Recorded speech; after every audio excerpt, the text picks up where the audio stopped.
You may have heard about grounding and getting yourself grounded, and especially in wintertime, this can be a little bit of a challenge when those temperatures get very cold, or if you live in a cold climate.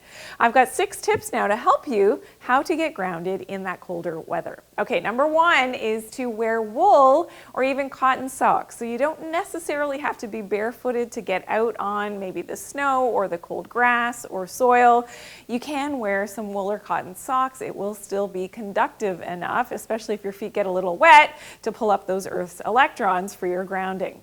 Okay, tip number 2 in wintertime is to wear leather-soled shoes or boots. So again, being a natural fabric, that leather will still allow for some of those electrons to come through the earth. Okay, tip number 3 is you can get grounded on your cement floors in your home if there's not a barrier underneath them. So a great example is your basement floor. As long as it's not painted and again there's not a water barrier underneath it, this typically is going to be a place for grounding, especially when it's colder outside. Now again, take off your rubber-soled shoes to be able to ground on that floor. Okay, tip number 4 is to either touch the track of your garage door or just stand on your garage floor, which hopefully is cement and it's not painted. That's another great place to ground, especially when there's colder temperatures outside.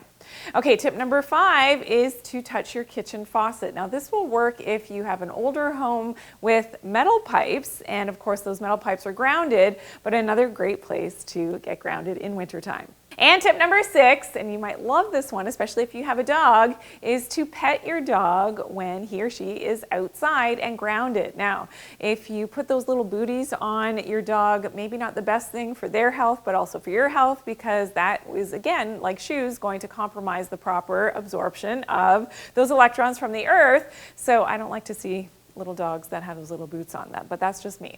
But it's something that maybe as a dog owner you weren't aware of, and it's something that you can consider. Now that inflammatory process we know is helped by doing our grounding. I do have another video about inflammation. So this is 6 tips for pain and inflammation. I want you to learn more there.